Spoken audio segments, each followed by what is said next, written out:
నమస్కారం సిటీ వార్తలకు స్వాగతం. ముందుగా ముఖ్యాంశాలు. విద్యుత్ శాఖపై సీఎం చంద్రబాబు సమీక్ష. విద్యుత్ పొదుపుపై ప్రజల్లో అవగాహన కల్పించాలని సూచన.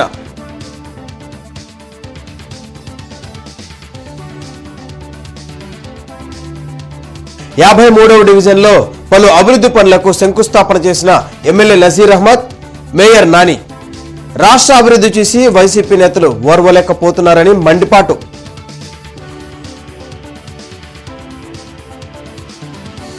రాజధాని అమరావతిలో 2వ విడత ల్యాండ్ పూలింగ్ నోటిఫికేషన్ విడుదల చేసిన ప్రభుత్వం.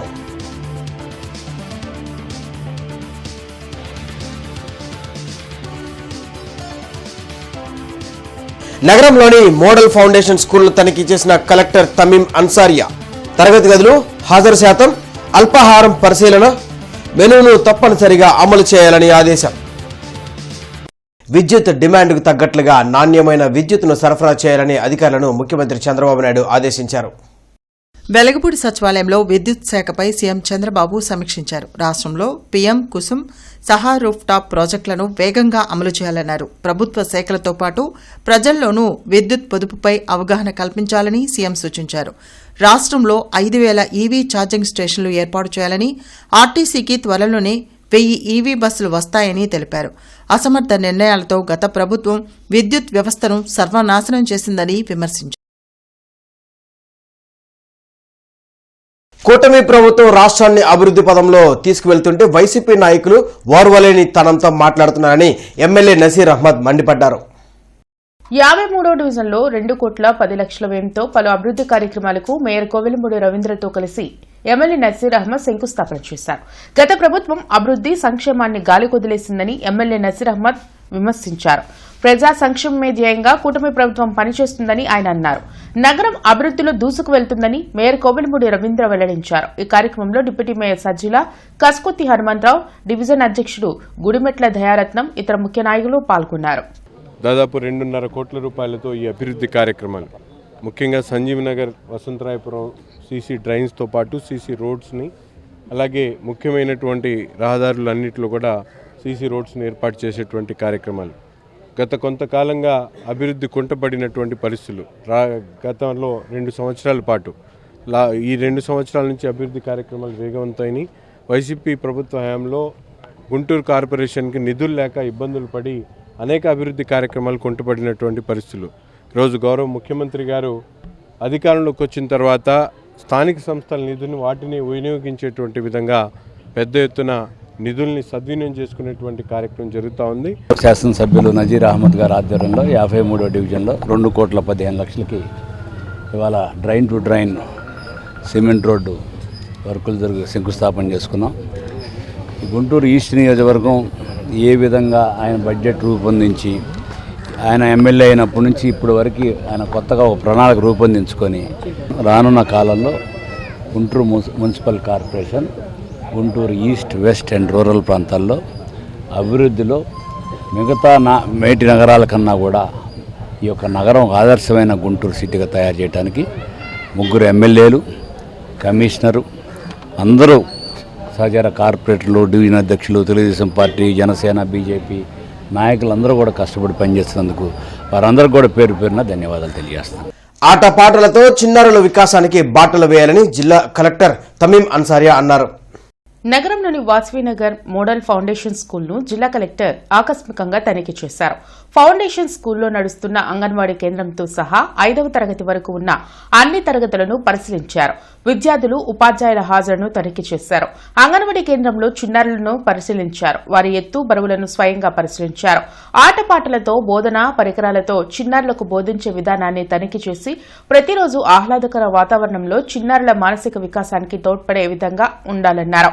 ఫౌండేషన్ స్థాయిలోనే నైతిక విలువలతో కూడిన ఉన్నత ఆలోచనలకు శ్రీకారం చుట్టాలని సూచించారు. ఏ ఒక్క చిన్నారి తక్కువ బరువు, ఎత్తు కలిగి ఉండరాదని, పౌష్టికాహారం అందించడం, నిర్దేశిత ప్రమాణాలు ఎప్పటికప్పుడు తనిఖీ చేయడం జరగాలని ఆదేశించారు. 1 నుండి 5వ తరగతి వరకు ఉన్న అన్ని తరగతులను పరిశీలించారు. విద్యార్థులకు కొన్ని ప్రశ్నలు వేసి విద్యా ప్రమాణాలు తనిఖీ చేశారు. విద్యార్థులకు నిర్వహించే పరీక్షల విధానాన్ని పరిశీలించారు. ఈ కార్యక్రమంలో జిల్లా విద్యాశాఖ అధికారి సివి రేణుక, ఉప విద్యాశాఖ అధికారి వెంకటేశ్వరరావు, తహసీల్దార్ సుభాని తదితరులు పాల్గొన్నారు.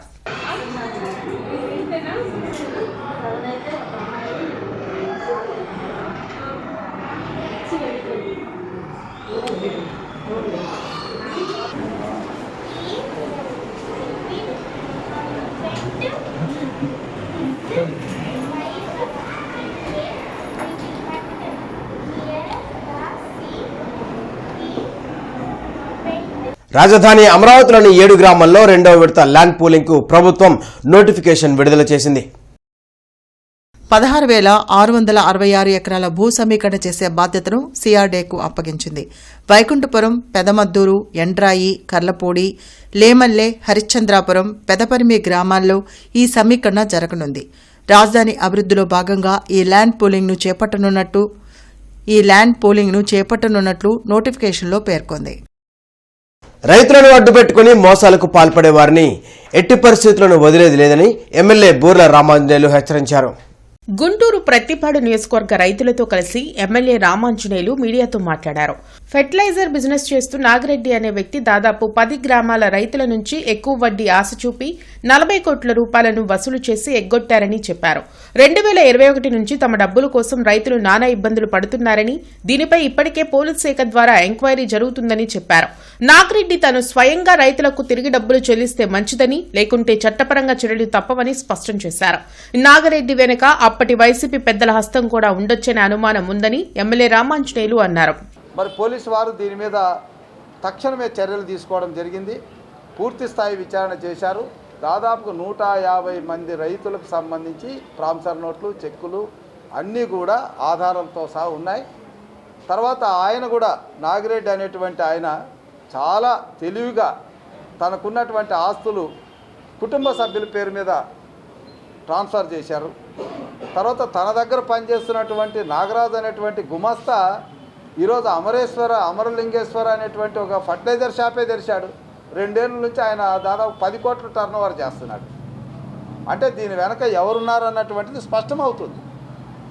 సో నాగిరెడ్డి అనేటువంటి వ్యక్తి ప్రోత్సాహం ఎవరిచ్చినా పక్కన పెడదాం, కానీ ఈరోజు 150 మంది రైతు కుటుంబాలకు సంబంధించి వాళ్ళ కుటుంబంలో కనీసం శాంతి లేకుండా, వాళ్ళ అవసరాలకు లేకుండా, వాళ్ళ పెళ్ళిళ్ళకి చదువులకు సంబంధించినటువంటి డబ్బులన్నీ స్వాహా చేసి కుటుంబాల పేరు మీద ఆస్తులు సంపాదించుకొని బినామీల పేరు మీద వ్యాపారాలు తెరుచుకొని నేను ఐపీ పెట్టానంటే అది కుదిరే పని కాదు.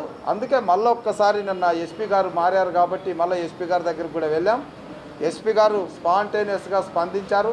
తప్పకుండా దీని మీద చర్యలు తీసుకుంటామని చెప్పారు. దీన్ని ఎంక్వైరీ చేస్తున్నటువంటి పత్తిపాడు సిఐ గారు కూడా దీని మీద పూర్తి స్థాయి విచారణలో ఉన్నారు. తొందరలో రైతులకి విముక్తి కలిగించే విధంగా కూటమి ప్రభుత్వంలో పనిచేయడం అనేటువంటి జరుగుతుంది. రాష్ట్ర ప్రజలకు కూటమి ప్రభుత్వం త్రిశంకు స్వర్గం చూపిస్తుందని సిపిఐ రాష్ట్ర కార్యదర్శి వర్గ సభ్యులు జంగాల అజయ్ కుమార్ ధ్వజమెత్తారు.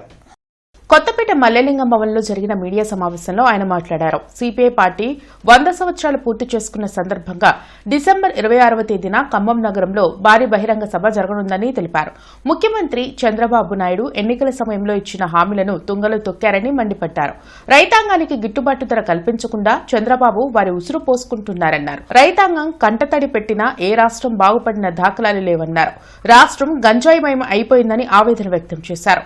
గుంటూరు నగర శివారు ప్రాంతంలో గంజాయి బ్యాచ్ వికృత చేష్టలకు పాల్పడుతున్నారని, వారిని కట్టడి చేయాలని కోరారు. ఈ కార్యక్రమంలో రాష్ట్ర కార్యవర్గ సభ్యులు బందెల నాసర్జీ, జిల్లా కార్యదర్శి కోట మాల్యాద్రి, జిల్లా సహాయ కార్యదర్శి మేడ హనుమంతరావు, నగర కార్యదర్శి ఆకిటి అరుణ్ కుమార్ పాల్గొన్నారు. చంద్రబాబు నాయుడు గారికి ఒకటే చెప్తా ఉన్నాం, రైతాంగం కంటనీరు పెట్టిన ఏ రాష్ట్రం, ఏ దేశం ప్రపంచంలో బాగుపడిన దాఖలాలు లేవు. గత ప్రభుత్వాలు రైతాంగాన్ని విస్మరించింది కాబట్టే నిన్ను తీసుకెళ్లి అధికారంలో కూర్చోబెట్టారు. కానీ నువ్వు ఇవాళ రైతాంగాన్ని వంచావు, మోసం చేశావు. కాబట్టి రాబోయే రోజుల్లో రైతాంగం తగిన గుణపాఠం నేర్పి తీరుతారు. వాళ్ళ ఒక్క పంటకు కూడా గిట్టుబాటు ధర లేకపోవటాన్ని ప్రజలందరూ విలవిల్లాడిపోతూ ఉన్నారు. అందుకని రైతాంగ సమస్యల పరిష్కారం కోసం రాష్ట్రంలో ఉన్నటువంటి అన్ని మార్కెట్ యార్డుల దగ్గర ఈ నెల 10వ తేదీన భారీ స్థాయిలో ధర్నా కార్యక్రమాల్ని నిర్వహించబోతా ఉన్నాం. గుంటూరు నగరంలో కూడా శివారు ప్రాంతాల్లో గంజాయి బ్యాచి వికృత విన్యాసాలు జరుగుతూ ఉన్నాయి. రాత్రి 10 దాటిన తర్వాత ఒంటరిగా ఆడవాళ్ళు కాదు మగవాళ్ళు వెళ్ళడానికి కూడా ఇబ్బంది పడుతున్నటువంటి పరిస్థితి ఉన్నది. దీని మీద ప్రభుత్వం తక్షణమే చర్యలు తీసుకోవాలి. రాష్ట్రంలో రోజు రోజుకి పెరుగుతున్నటువంటి ఈ గంజాయి ఆకతాయిల ఆగడాల్ని ఖండించాల్సిన అవసరం ఉండటంతో పాటు యూటీఎఫ్ రూపొందించిన 10th class modal test papers book వల్ల స్టూడెంట్స్ లబ్ధి పొందుతున్నారని మాజీ ఎమ్మెల్సీ లక్ష్మణ్ రావు అన్నారు. గుంటూరులో ఆయన మీడియాతో మాట్లాడారు. గత కొన్నేళ్లుగా నిపుణులైన సబ్జెక్ట్ ఎక్స్పర్ట్స్ తో మోడల్ టెస్ట్ పేపర్స్ బుక్ ను అందుబాటులోకి తెస్తున్నామని తెలిపారు. రాష్ట్ర వ్యాప్తంగా ఈ బుక్ కు మంచి ఆదరణ ఉందన్నారు. గత అనేక సంవత్సరాలుగా యూటీఎఫ్ ఆధ్వర్యంలో ప్రచురించిన ఈ మోడల్ పేపర్స్ ముఖ్యంగా విద్యార్థులు ఉపాధ్యాయుల యొక్క ఆదరణ పొందిన సంగతి మనందరికీ తెలిసింది. యావరేజ్ స్టూడెంట్స్, సాధారణమైనటువంటి యావరేజ్ స్టూడెంట్స్ ఈ పేపర్ల వల్ల చాలా లబ్ధి పొందుతున్నారు. అందుకనే రాష్ట్ర వ్యాప్తంగా ఈ మోడల్ పేపర్స్ ఎంతో ఆదరణ పొందింది. ముఖ్యంగా ఈ మోడల్ పేపర్స్ ఒక్కో సబ్జెక్ట్కి 4 పేపర్స్ చొప్పున ఈ పుస్తకంలో ఉంటాయి. ప్రతి సంవత్సరం ఆదరించినట్లే ఈ సంవత్సరం కూడా ఈ మోడల్ పేపర్స్ని ఆదరించాలని హృదయపూర్వకంగా కోరుకుంటూ, ముఖ్యంగా ఈరోజు చూస్తే వీటికి డిమాండ్ కేవలం ప్రభుత్వ పాఠశాలలే కాకుండా ప్రైవేట్ పాఠశాలలో కార్పొరేట్ పాఠశాల యాజమాన్యాలు కూడా నాకు ఫోన్ చేశారు ఈ పుస్తకాలు కావాలని చెప్పేసి. అంత డిమాండ్ క్రియేట్ అయ్యే విధంగా నిపుణులైనటువంటి ఉపాధ్యాయులు వీటిని రాయటమే దీనికి ప్రధానమైన కారణం. వారందరికీ కూడా అభినందనలు. అలాగే యూటీఎఫ్ నాయకత్వానికి కూడా నేను అభినందనలు తెలియజేస్తాను. ఏఐకేఎంఎస్ ఆధ్వర్యంలో ఈ నెల 9న కేంద్ర రాష్ట్ర ప్రభుత్వాలు అనుసరిస్తున్న ప్రజా వ్యతిరేక విధానాలపై రాష్ట్ర సదస్సు జరగనుంది. మాదాల నారాయణ స్వామి వర్ధంతి సందర్భంగా ఈ సదస్సు నిర్వహించనున్నారు. కేంద్ర రాష్ట్ర ప్రభుత్వాలు ప్రజా వ్యతిరేక విధానాలు అవలంబిస్తున్నాయని ఏఐకేఎంఎస్ రాష్ట్ర ప్రధాన కార్యదర్శి గనిరాజు తెలిపారు. ఈ సందర్భంగా ఈ నెల 9వ తేదీన ఆర్య సమాజ్ భవన్ లో రాష్ట్ర సదస్సు నిర్వహిస్తున్నట్లు వెల్లడించారు. దీనికి సంబంధించిన పోస్టర్లను ఏఐకేఎంఎస్ నేతలతో కలిసి ఆవిష్కరించారు.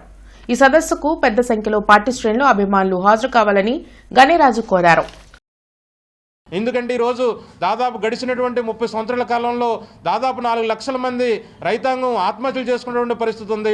అటువంటి వ్యవసాయ రంగాన్ని కాపాడాల్సినటువంటి పాలక వర్గాలు ఈరోజు వ్యవసాయ రంగాన్ని ధ్వంసం చేసి కార్పొరేట్ శక్తులకి అప్పగించేటువంటి ఒక దుర్మార్గమైనటువంటి విధానాలని అవలంబిస్తూ ఉంది. దీన్ని అఖిల భారత రైతు కూలీ సంఘం తీవ్రంగా వ్యతిరేకిస్తూ ఉంది. వ్యవసాయ రంగాన్ని కార్పొరేట్ శక్తులకి అప్పగించడాన్ని తీవ్రంగా వ్యతిరేకిస్తూ ఉంది. వ్యవసాయ బోటక ప్రణాళికల్ని తక్షణం వెనక్కి తీసుకోవాలని కూడా ఈ సందర్భంగా మేము డిమాండ్ చేస్తూ ఉన్నాం. సనాతన ధర్మంలో అన్న సమారాధనకు మించిన సేవా కార్యక్రమం మరొకటి లేదని అయ్యప్ప సేవా సమాఖ్య రాష్ట్ర అధ్యక్షుడు సిరిపురపు శ్రీధర్ అన్నారు. రాష్ట్ర అయ్యప్ప సేవా సమాఖ్య ఆధ్వర్యంలో గుంటూరులోని అరండల్పేట 4/4వ లైన్లో ఉన్న శ్రీ హంపి విరూపాక్ష పీఠపాలిత శివాలయంలో సోమవారం నుంచి అయ్యప్ప స్వాములు, దీక్షా స్వాములకు 41 రోజుల పాటు నిత్య అన్న సమారాధన కార్యక్రమం ప్రారంభమైంది. ఈ కార్యక్రమాన్ని ఆలయ ధర్మకర్త ఏకా ప్రసాద్తో ప్రారంభింపచేశారు. శ్రీధర్మశాస్త్ర అయ్యప్ప స్వామివారి 22వ అన్న సమారాధన కార్యక్రమం నేటి నుంచి ప్రారంభమైంది. అయ్యప్ప సేవా సమాఖ్య ఆధ్వర్యంలో ఈ కార్యక్రమం దాతల సహకారంతో నిర్వహించడం జరుగుతుంది. 41 రోజుల పాటు గత 22 సంవత్సరాల నుంచి అన్న సమారాధన కార్యక్రమం దిగ్విజయంగా దాతల సహకారంతో నిర్వర్తించడం జరుగుతుంది. అట్లానే మధ్యాహ్నం పూట సద్ది కార్యక్రమం, రాత్రి పూట భిక్షా కార్యక్రమం 2 పూటలా అయ్యప్ప సేవా సమాఖ్య ఆధ్వర్యంలో నిర్వహిస్తున్నాం. కాబట్టి వివిధ సంబంధించిన దీక్షాస్వాములందరూ, మాలల ధారణ చేసిన దీక్షాస్వాములందరూ ఈ అన్న సమారాధన కార్యక్రమాన్ని వినియోగించుకోవాల్సిందిగా కోరుతున్నాం. గుంటూరు క్రిస్టియన్ ఫోరం ఆధ్వర్యంలో కమ్యూనిటీ క్రిస్మస్ వేడుకలు జరగనున్నాయి. డిసెంబర్ 4న విజ్ఞాన మందిరంలో కమ్యూనిటీ క్రిస్మస్ వేడుకల కార్యక్రమాన్ని నిర్వహించనున్నట్లు ఫోరం జనరల్ సెక్రటరీ మల్లెల రాజు తెలిపారు. క్రైస్తవ విశ్వాసకులు ఈ క్రిస్మస్ వేడుకల్లో పాల్గొనాలని కోరారు. ఈ నెల 4వ తారీఖు సాయంత్రం 4:30 గంటలకు వెంకటేశ్వర విజ్ఞాన మందిరం గాంధీ పార్క్ పక్కన గుంటూరు కమ్యూనిటీ క్రిస్మస్ వేడుకలు జరుగుతున్నాయి. దీనికి ఖచ్చితంగా 4:30 కల్లా మన విజయవాడ కృష్ణా జిల్లా నుంచి మల్లెలా గ్రామం నుండి యేసుక్రీస్తు ప్రభుల వారి గురించి జన్మదిన వేడుక బుర్రకథ వాళ్ళు వస్తున్నారు. తర్వాత మన్నా మినిస్ట్రీ నుంచి ఆయన ఎన్ఎస్ పాల్ గారు వస్తున్నారు, ఎర్నెస్ పాల్ గారు. తర్వాత సింగరు బెట్టి గారు వస్తున్నారు. కాబట్టి కులాలకు మతాలకు వర్గాలకు అతీతంగా అందరూ ఆహ్వానితులే. గుంటూరు పట్టణంలో ఉన్న వారందరూ కూడా యేసుక్రీస్తు ప్రభుల వారు అక్కడ యెరూషలేములో ఏ విందు అయితే ఆయన స్వీకరించారో అలాంటి విందుని మన గుంటూరు పట్టణంలో ఏర్పాటు చేయడం జరుగుతుంది. కాబట్టి దీనికి పాసలు కూడా పెట్టాం. కాబట్టి క్రైస్తవులే కాకుండా క్రైస్తవేతరులు కూడా ప్రేమని పంచే యేసు ప్రభు జన్మదిన వేడుక చేస్తున్నాం. కాబట్టి న్యాయరంగంలో వారికి నాగార్జున యూనివర్సిటీలో సరికొత్త సర్టిఫికేట్ కోర్సు ప్రవేశపెట్టనుంది. ఈ కోర్సు వివరాలు సందేహాలకు ఆచార్య విశ్వవిద్యాలయంలో directorate of admissions director doctor P బ్రహ్మాజీరావును సంప్రదించాలని తెలిపారు. మన దైనందిన జీవితంలోని ప్రతి విషయాన్ని చట్టం ఎలా ప్రభావితం చేస్తుందో తెలుసుకోవాలంటే న్యాయ విద్యను అభ్యసించడమే మార్గం అని అన్నారు. ఈ ఇయరే కొత్తగా ప్లీడింగ్, డ్రాఫ్టింగ్ అండ్ కన్వెన్సింగ్ అనే సర్టిఫికేట్ కోర్స్ స్టార్ట్ చేస్తున్నాము. అది ఈ నెల 5వ తారీఖు వరకు అప్లికేషన్స్ తీసుకోవడానికి టైం ఉంది. 5వ తారీఖు లోపల అప్లై చేసుకోవచ్చు. ఈ నెల 29వ తారీఖు నుంచి క్లాసెస్ స్టార్ట్ అవుతాయి. ఈ ప్లీడింగ్స్, డ్రాఫ్టింగ్ అండ్ కన్వెన్సింగ్ అనేది చాలా ఇంపార్టెంట్ సబ్జెక్ట్. అది లా ప్రాక్టీస్ చేయాలి అని అనుకుంటే ముందు ప్లీడింగ్స్ ఎలా డ్రాఫ్ట్ చేయాలి అనేది నేర్చుకోవాలి. ఈ రోజు విజయవాడలో జరగనున్న అగ్రిగోల్డ్ బాధితుల ఆవేదన దీక్షను జయప్రదం చేయాలని సిపిఐ నగర కార్యదర్శి అకిటి అరుణ్ కుమార్ పిలుపునిచ్చారు. కొత్తపేట మల్లెలింగంలో Agrigold customers and agents welfare association ఆధ్వర్యంలో మీడియా సమావేశం జరిగింది. ఈ సందర్భంగా నగర కార్యదర్శి ఆకిటి అరుణ్ కుమార్ మాట్లాడుతూ అగ్రిగోల్డ్ కంపెనీ లక్షలాది మంది కస్టమర్లను మోసం చేసిందని మండిపడ్డారు.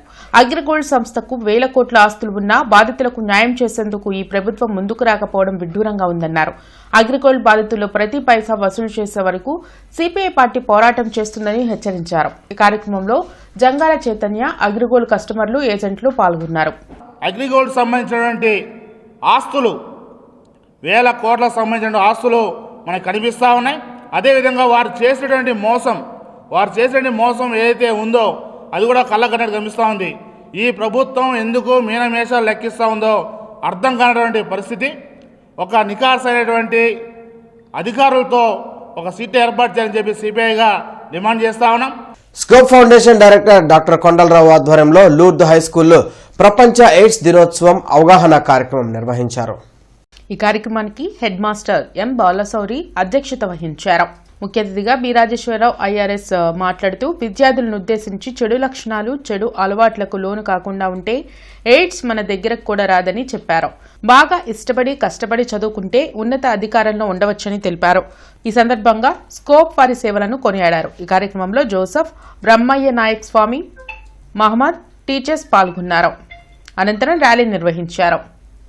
అంటే మీరు ఏం కావాలి పెద్దయినాక కనీసం కొంతమంది మనం చూడలేనటువంటి బ్యాక్టీరియా కానీ వైరస్ కానీ ఎక్కడ కనపడవు మనం, కానీ లోపల ఉంటాయి. లోపలికి వస్తాయి, అసలు మాట్లాడదు, ఎవరు మాట్లాడదు. గుడ్ స్టూడెంట్, మీకంటే మంచివాడు లేడన్నట్టు బిహేవ్ చేయండి. అది మనకి డాక్టర్స్ చూస్తారు మైక్రోస్కోప్లో. బ్యాక్టీరియా అయినా లేదా వైరస్ అయినా జబ్బులు ఎక్కువ మనం కనపడకుండా జబ్బులు క్రియేట్ చేస్తాయి. వాటిని మనం అరికట్టాలి. ఈరోజు ఎక్వైటిక్ ఇమ్యూనో డెఫిషియన్సీ సిండ్రోమ్ అనేటువంటిది ఒకప్పుడు భారీగా ఉండేది, ఇప్పుడు కనపడట్లా. కానీ లేదని అనకూడదు. కనపడట్లేదండి ఏంటంటే అది డార్మెంట్గా బాడీలో కనపడవు. ఎప్పుడైతే మీకు జబ్బు ఎక్కువ అవుతుంటుందో. నగర కమిషనర్ పులిస్ శ్రీనివాసులు అధ్యక్షతన కమిషనర్ క్యాంపు కార్యాలయంలో నగర ట్రాఫిక్ అడ్వైజరీ కమిటీ అత్యవసర సమావేశం జరిగింది. నగర మేయర్ కోవలిమడి రవీంద్ర హాజరయ్యారు. ఈ సందర్భంగా మేయర్ మాట్లాడుతూ గుంటూరు నగరంలోని కాకాని రోడ్డు నుండి జాతీయ రహదారికి వెళ్లేలా రిలయన్స్ బంక్ దగ్గర నుండి రోడ్డు ఏర్పాటుకు చర్యలు తీసుకోవాలన్నారు. అలాగే ప్రధాన కేంద్రాల్లో నాణ్యతతో కూడిన సీసీ కెమెరాలను ఏర్పాటు చేయాలన్నారు. కమిషనర్ మాట్లాడుతూ నగరంలో ప్రధాన కేంద్రాల్లోని యాడ్ ఏజెన్సీ సంస్థలు నిర్దేశిత టెండర్ నిబంధనల మేరకు traffic signals, blinkers, police outpost, CC కెమెరాలు, వే ఫైండర్స్, కంట్రోల్ రూమ్లను ఏర్పాటు చేయాలని స్పష్టం చేశారు. మహిళలపై జరుగుతున్న హింసా నిర్మూలనకు సంబంధించి నిర్వహిస్తున్న violence against women day 8 awareness ప్రోగ్రాంను అభ్యుదయ మహిళా కళాశాలలో నిర్వహించారు. ఈ కార్యక్రమానికి ముఖ్య అతిథిగా ప్రముఖ వైద్య నిపుణులు మరియు మహిళా సంక్షేమంపై కృతనిశ్చయంతో పనిచేస్తున్న డాక్టర్ శనక్కాయల రాజకుమారి హాజరై విద్యార్థులకు అవగాహన కల్పించారు. డాక్టర్ శనక్కాయల రాజకుమారి మాట్లాడుతూ మహిళల భద్రతకు సంబంధించిన పలు కీలక అంశాలను విద్యార్థులకు వివరించారు. ముఖ్యంగా domestic violence, social media, cyber security, online friendship వల్ల ఎదురయ్యే మోసాలు, అవసరం లేని లింకుల ప్రమాదం, డిజిటల్ అబ్యూస్ వంటి సమస్యలపై అవగాహన పెంచుకోవాలని సూచించారు. మహిళలు ప్రతి పరిస్థితుల్లో ధైర్యంగా నిలబడి హింసను ఎదుర్కొనేందుకు తమ హక్కులను తెలుసుకోవడం ఎంత ముఖ్యమో ఆమె ప్రేరణాత్మకంగా తెలిపారు. సో ఈ నవంబర్ 25th రోజు వాళ్ళు వీళ్ళ హస్బెండ్స్ని చూసి తిరిగి వస్తుండగా వాళ్ళని బాగా కొట్టి స్ట్రాంగులేట్ చేసి వాళ్ళ బాడీస్, ఆ డెడ్ బాడీస్ని జీప్లో పెట్టి పైన ఒక కొండ మీద నుంచి తోసేశారు. అది యాక్సిడెంట్ లాగా క్రియేట్ చేశారు. కానీ సొసైటీలో అక్కడున్న సొసైటీ, ఆ డామినిక్ రిపబ్లిక్ అనే ఊర్లో అందరికీ తెలుసు ఇది చంపబడారు వీళ్ళు అని. సో వాళ్ళు ఏం చేశారు, ఇంకా ఇట్లా కాదు, వి విల్ నాట్ టాలరేట్ అని చెప్పి ఇంకా డిక్టేటర్ని చంపేశారు. ఇది ఏంటి అంటే, we can change the society. Our voices also are very important. మనం అన్యాయాన్ని టాలరేట్ చేయక్కర్లేదు అనేది ఈ యొక్క వాయిస్ మన ఉమెన్గా. సో యుఎన్ అంటే మీ ఐడియా ఉంది కదా, యునైటెడ్ నేషన్స్ ఆర్గనైజేషన్. గుంటూరు పశ్చిమ నియోజకవర్గ టీడీపీ కార్యాలయంలో మంగళవారం ఎమ్మెల్యే గల్లా మాధవి మహిళా గ్రీవెన్స్ డే నిర్వహించారు. మహిళల నుండి అర్జీలు స్వీకరించి వెంటనే పరిష్కరించాలని సంబంధిత అధికారులను ఆదేశించారు. అనంతరం ఎమ్మెల్యే గల్లా మాధవి మీడియాతో మాట్లాడుతూ గుంటూరు పశ్చిమ నియోజకవర్గ టీడీపీ కార్యాలయంలో ప్రతి మంగళవారం మహిళా గ్రీవెన్స్ డే ద్వారా మహిళలు ఎదుర్కొంటున్న సమస్యలను ప్రత్యక్షంగా విని సాధ్యమైనంత వేగంగా పరిష్కారం చూపడానికి కృషి చేస్తున్నామని తెలిపారు. ఇప్పటికే అనేక మంది మహిళలు తమ సమస్యలకు పరిష్కారం పొంది సంతృప్తితో వెళ్తుండడం తనకు ఎంతో ఆనందంగా ఉందని ఎమ్మెల్యే గల్లా మాధవి తెలిపారు. మహిళలు ఈ గ్రీవెన్స్ డేను సద్వినియోగం చేసుకోవాలని ఆమె పిలుపునిచ్చారు. చెట్ల కొమ్మలు తొలగించడం కారణంగా ఈరోజు ఉదయం 9 గంటల నుంచి మధ్యాహ్నం 2 గంటల వరకు Krishnababu Nagar, ice company road, GMC employees colony, Ratnagiri Nagar తదితర ఏరియాల్లో విద్యుత్ సరఫరాకు అంతరాయం కలగదని డీఈ ఎన్ గురవయ్య తెలిపారు. కావున వినియోగదారులు సహకరించాల్సిందిగా కోరారు. ఈరోజు మిర్చి ధరలు ఇలా ఉన్నాయి. నానేసి మిర్చి ధరలు కామన్ వెరైటీ 334 రకం మినిమం 10,000 రూపాయలు, మాక్సిమం 17,000 రూపాయలు, మోడల్ 16,800 రూపాయలు. నెంబర్ 5 మినిమం 11,000 రూపాయలు, మాక్సిమం 15,000 రూపాయలు, మోడల్ 14,800 రూపాయలు. 341 రకం minimum 10,500, maximum 17,000, model 16,700. Special variety Teja రకం minimum 10,000, maximum 15,500, model 15,000. Byadgi 355 minimum 10,500, maximum 17,300, model 17,000. దేవనారు deluxe minimum 11,000, maximum 16,800, model 16,500. Armoor రకం మినిమం 10,500, మాక్సిమం 13,300, మోడల్ 13,000 రూపాయలు. ఏసీ మిర్చి ధరలు కామన్ వెరైటీ 334 రకం మినిమం 11,000, మాక్సిమం 17,200, మోడల్ 17,000. నెంబర్ 5 రకం మినిమం 10,500, మాక్సిమం 15,800, మోడల్ 15,500. 341 రకం మినిమం 12,000, మాక్సిమం 16,800, మోడల్ 16,600. 4,884 రకం minimum 12,000, maximum 14,200, model 13,700. Special variety Teja రకం మినిమం 11,000 రూపాయలు, మాక్సిమం 15,000 రూపాయలు, మోడల్ 14,500 రూపాయలు. బడిగి 355 రకం మినిమం 11,000, మాక్సిమం 17,300, మోడల్ 17,000. దేవనారు డీలక్స్ రకం మినిమం 10,500, మాక్సిమం 16,300, మోడల్ 16,000. మిర్చి తాలూకాయలు కామన్ వెరైటీ 334 రకం మినిమం 5,000, మాక్సిమం 7,800, మోడల్ 7,500. నెంబర్ 5 రకం మినిమం 5,000, మాక్సిమం 6,000, మోడల్ 5,800. 341 రకం minimum 5,200, maximum 7,500, model 7,200. Special variety Teja రకం మినిమం 5,000, మాక్సిమం 7,000, మోడల్ 6,800. బడిగి రకం మినిమం 5,200 రూపాయలు, మాక్సిమం 7,500 రూపాయలు, మోడల్ 7,200 రూపాయలు. ఈ బులెటిన్ ఇంతటితో సమాప్తం. నమస్కారం.